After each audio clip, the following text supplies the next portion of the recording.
Thank you for coming on this. Thanks for having me. What a crazy time it is to be a teacher during this whole coronavirus situation. Yeah, it's definitely been crazy, especially being a beginning teacher.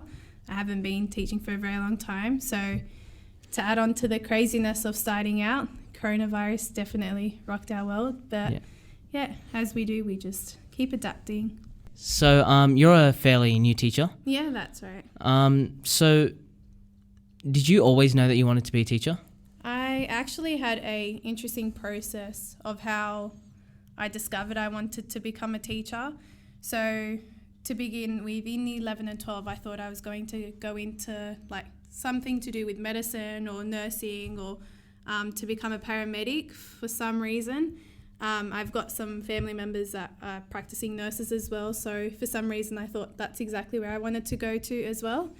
But once I started looking into more of nursing and figuring out that there was a lot of biology in it, and biology for some reason was my most difficult subject at school, there was some sort of disconnect between what I really wanted to do and what I was studying at school. And at the time I was very passionate about sociology, society and culture, and I loved English.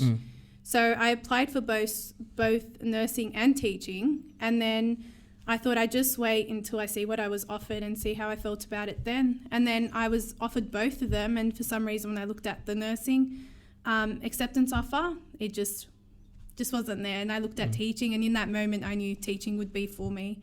And I'm glad. It's probably the best decision I've made so far. So you've enjoyed it so far? Yeah, definitely. It's been amazing. So what are the challenges that have come about having your first year as a actual teacher during the start of the coronavirus? How's that been? Some of the challenges probably included when you're first beginning, you're sort of getting your head around the syllabus, implementing it, getting to know your students. And very early on, I was separated from my students very quickly, especially some of my senior students in Year 11. So that was probably a big challenge. So learning how to implement the syllabus, getting to know my students, and then all of a sudden having to establish and maintain a relationship with them while they weren't in front of me. And meanwhile, everyone in my faculty was trying to adapt to the same sort of thing. So it was kind of hard finding the space for me to ask for some help, but understanding everyone was stressed and I was stressed myself. So yeah, coronavirus definitely did make things challenging, but I just thought if I can get through my first year of teaching and have everything thrown at me, then every year after this one is just going to become so much better. Yeah, that makes sense. Because I can imagine that it's really difficult for a teacher who's been doing it for a long time, and must be for a teacher who's just started. So, good on you for getting past that, I guess. Yeah. Thank you. So have your motivations changed before you became a teacher and when you actually went into the field? Yeah. So I guess before teaching, my motivations are quite similar, but the way that I now think of teaching is very different. So I think before I started teaching, because I was so passionate about my subjects, sometimes I had all these extravagant and amazing ideas that I thought I would be able to apply or put into place, like within my first few lessons within my students. But once I got into a classroom, I realised that a lot of the meaningful learning doesn't just occur around the syllabus. It's about helping students understand themselves and connect to things that happen outside of the classroom, and to bring in their background knowledge into the classroom, especially in society and culture. So I think my motivations are still the same. I still love my subjects, but I think now I have more of a desire to get the most out of my students, even if it's not syllabus related all the time, if that makes sense. But Yeah, that makes sense. So if a friend of yours came to you who is just about to go into teaching, what would be the most important piece of advice you'd give them? They want to go into teaching and they just want a quick tip from you. What's the most important advice you can give them? I think the most important advice that I could give them would be to get into it for the right reasons, because there's a perception around teaching that a lot of people get into it for the wrong reasons. You hear it all the time, holidays, and you don't have to work for 6 weeks. There is a lot of work involved in teaching, but when your intentions are right about why you're doing it, and you've got student learning at the centre or forefront of everything you do, then that's when it becomes meaningful. Otherwise, if your motivations aren't established around the students, then teaching can be a very difficult job. So I guess as well to sort of just to come in with the right mindset and to be focused on the students, and sometimes you have to block out a lot of white noise in the background around teaching as well. So is that one of the biggest misconceptions, that teaching is a lot more laid back than any other, than most careers? Yeah, definitely. I think there is a perception that we have a lot of free time, that holidays are something that are strictly for us and it's got nothing to do with schoolwork, or that teachers don't experience stress like in the same way that students would. But I can almost guarantee that like everyone I've worked with and even other staff members in the school work very, very hard, both in school and out of school, to make sure that their students have quality learning. And sometimes it's in like the most simple ways. Even if I've finished like my explicit lesson preparation and I might be watching a documentary for pleasure and I realise, oh, my students might love this. So all of a sudden I'm taking notes for my students, and I can't wait to see them the next lesson, to tell them about this documentary or to share something with them. So I find teaching, it's not very distinct between home and work life. Sometimes things can be intermingled and you try really hard to separate them.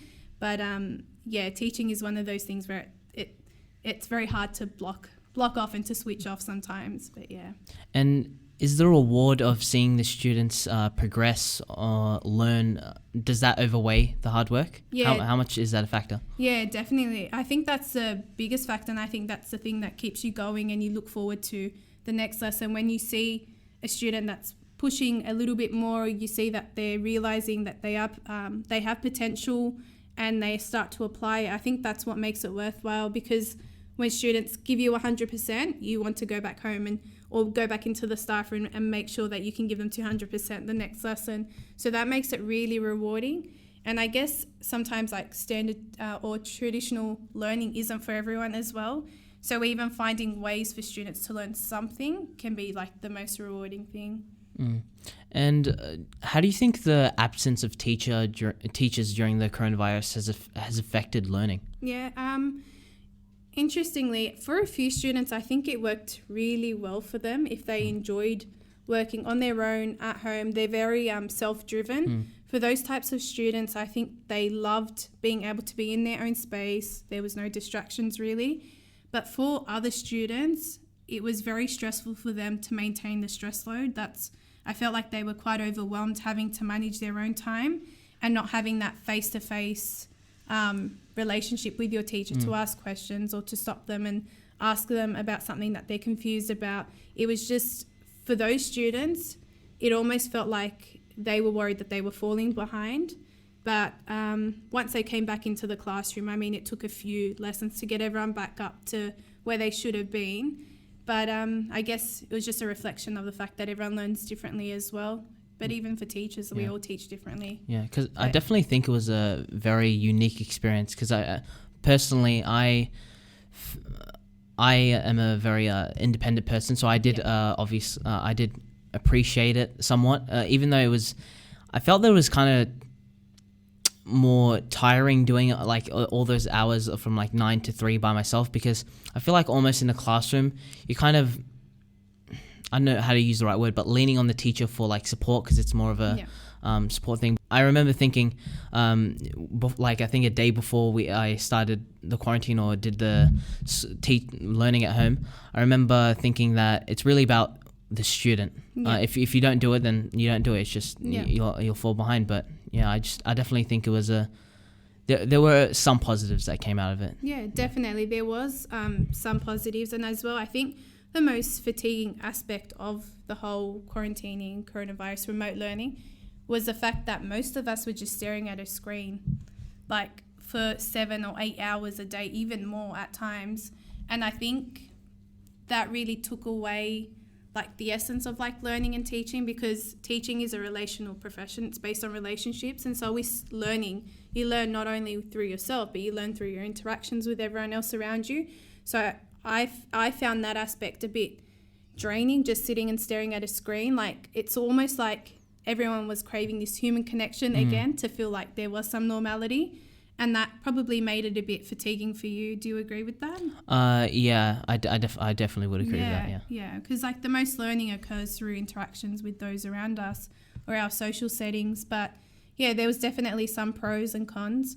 I think we all came out with a lot of new technological skills as well, which is always a benefit. But yeah. Yeah. So you teach society and culture, right? Yeah, that's right. Yeah. So I thought we'd talk about my favorite subject. Yeah. Society and culture. Why is it your favorite subject?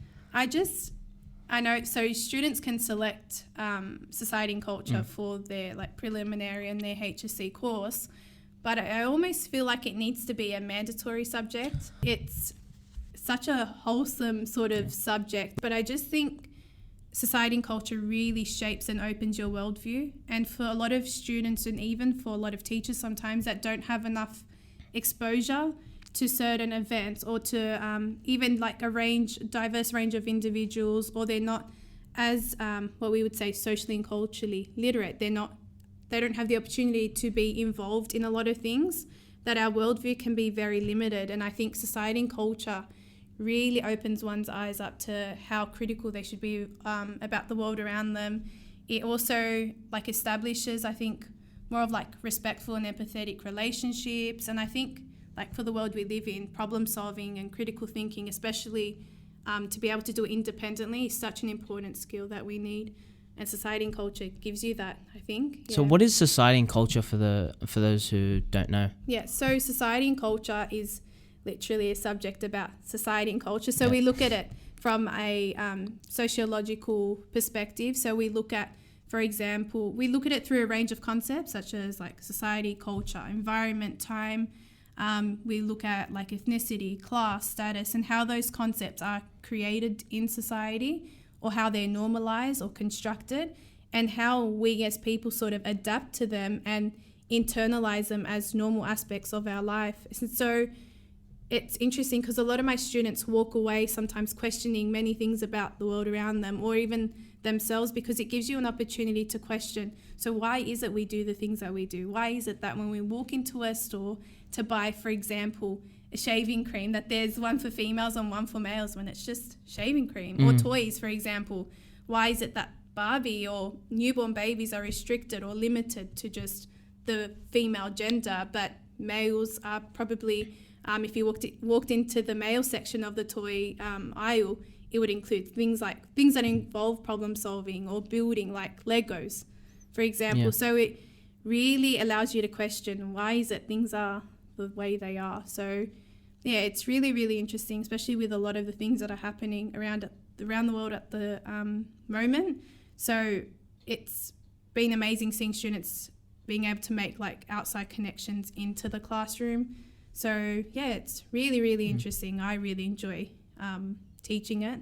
Yeah. And that, from what I can see, the students love it as well. I can see why. Yeah. But I thought we'd start by talking about personal and social identities, and then we could move on to determinism, which is a subject that I read upon the other day. We'll talk about that later. But social and personal identities. So what are those for?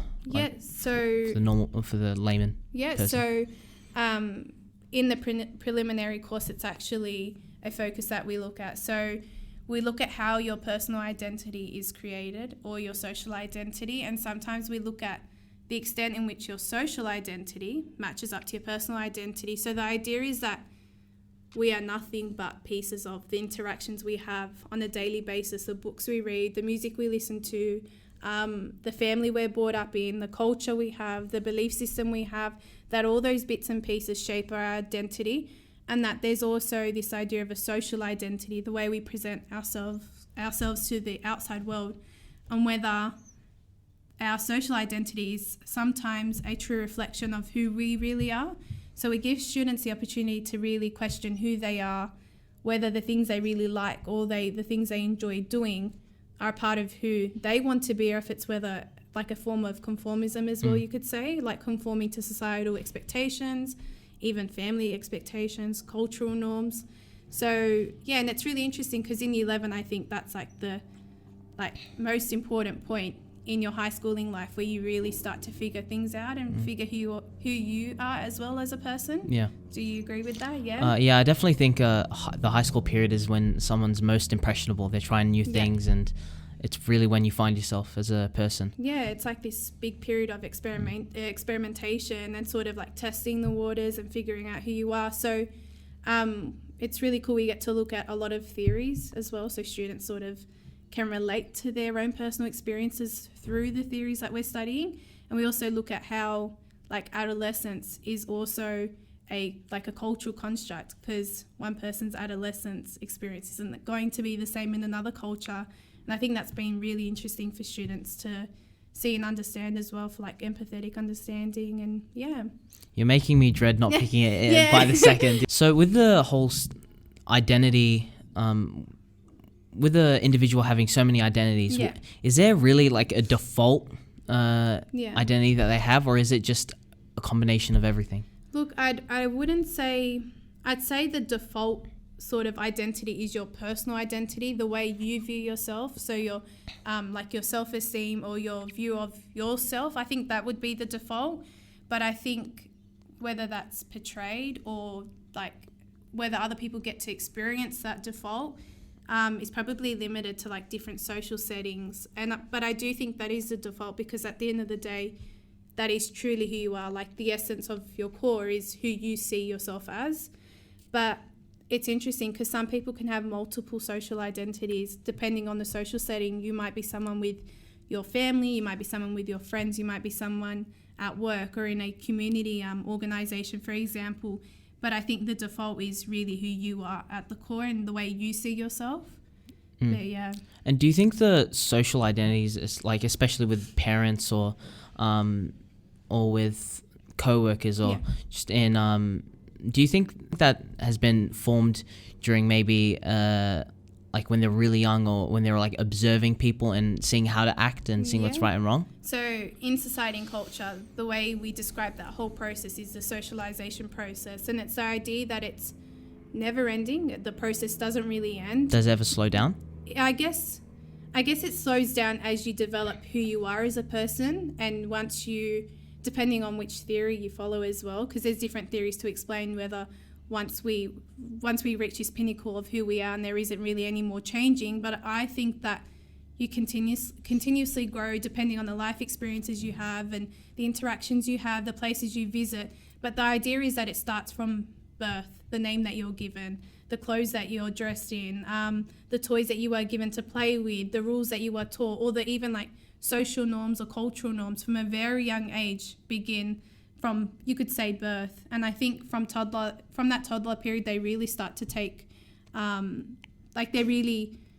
think they're substantiated then from that toddler age, and they follow through. And as you go through different, I guess, like your life course, and you reach these different stages, you learn different things, or you're taught different things, and you internalize different values and norms. And I guess at different ages as well, there's different expectations. So who teaches you those expectations at different points in your life usually comes back to either your family or close friends, or maybe your most even your peers, I guess, or your school friends or teachers. So it's environmentally influenced.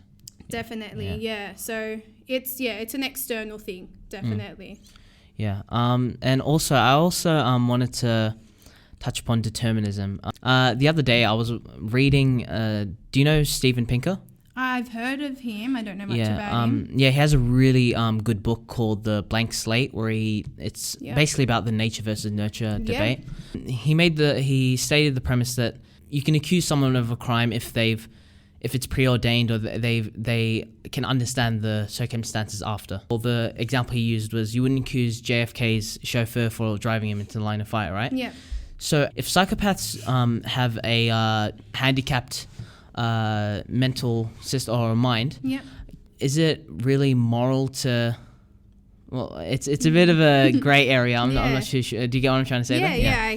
So you're saying, can we hold like individuals accountable if we know they might have like an intellectual impairment or a cognitive disability of some sort? You can't really. You also, like, at the same time, you can't really excuse their actions, because it's very. It's quite interesting because we have these conversations all the time in class, and we always go between intellectual development, or cognitive development. So when we're looking at our different case studies, we look at how cognitively developed someone is, and depending on how cognitively developed someone is going to determine whether they understand their behavior or their choices or their reasoning. But then I think what comes into play is also like your moral development. And so there's always this big question about, if someone is not cognitively developed, does that mean that they aren't morally developed? And I think that varies between like individual to individual, case by case, because I guess to say that all people that have cognitive impairments or intellectual impairments or disabilities, for example, aren't morally developed, when we know that there have been cases where they might not be cognitively developed in terms of a fully functioning adult in society, but they have an understanding of morals, of what's good and bad, or the appropriate attitude they need to navigate themselves through society.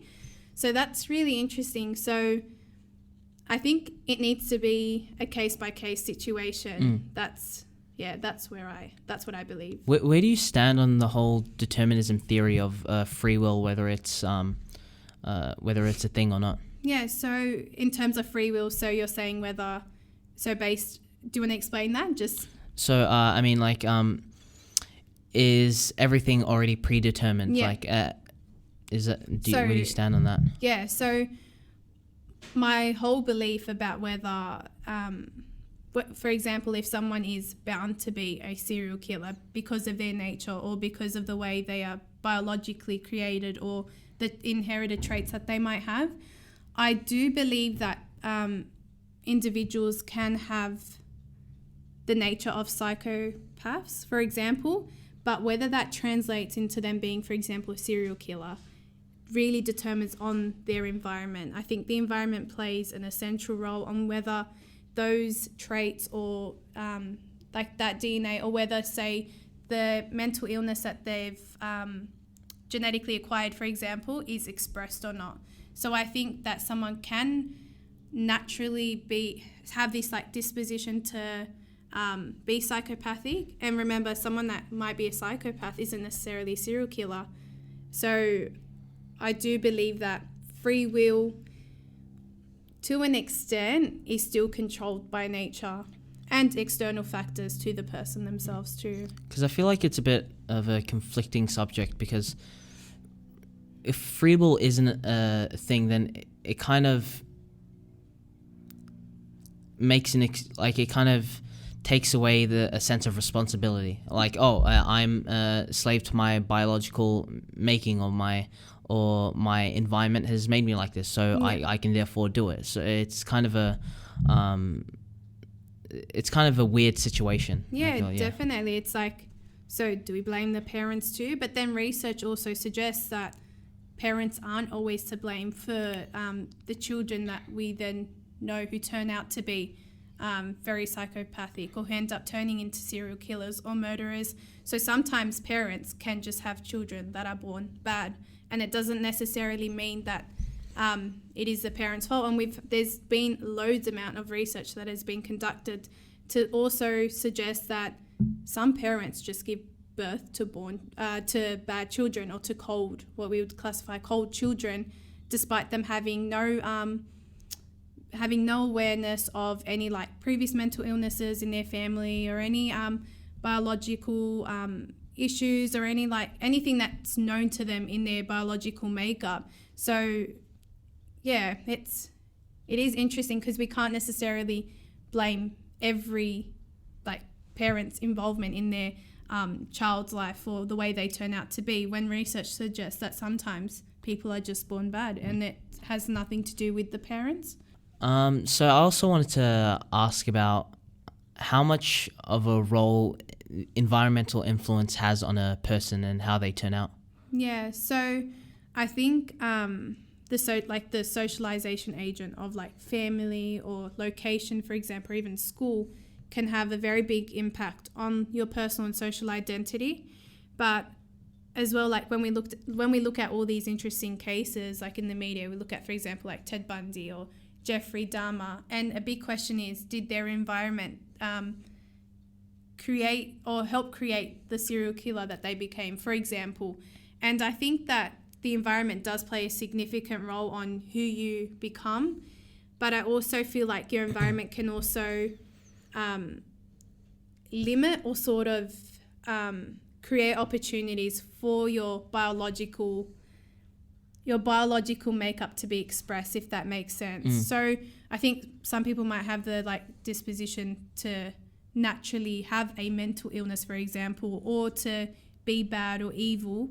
But if they're put into a really nurturing environment, I do believe that the nurturing environment can limit those traits being expressed, if that makes sense. Yeah, that makes sense. Also, regarding that whole nurture concept, if someone is genetically a certain way, can they be rehabilitated?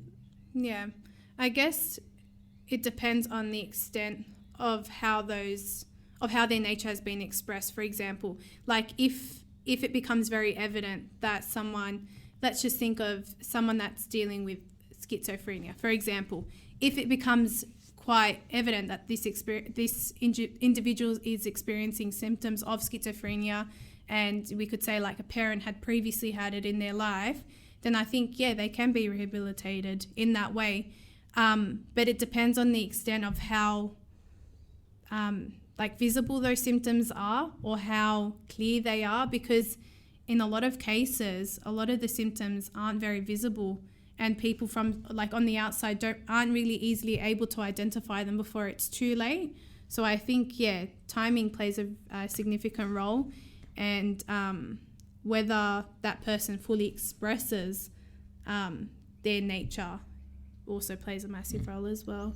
And if you could assign a ratio to nature and nurture, what would be the number that you would assign? Is interesting.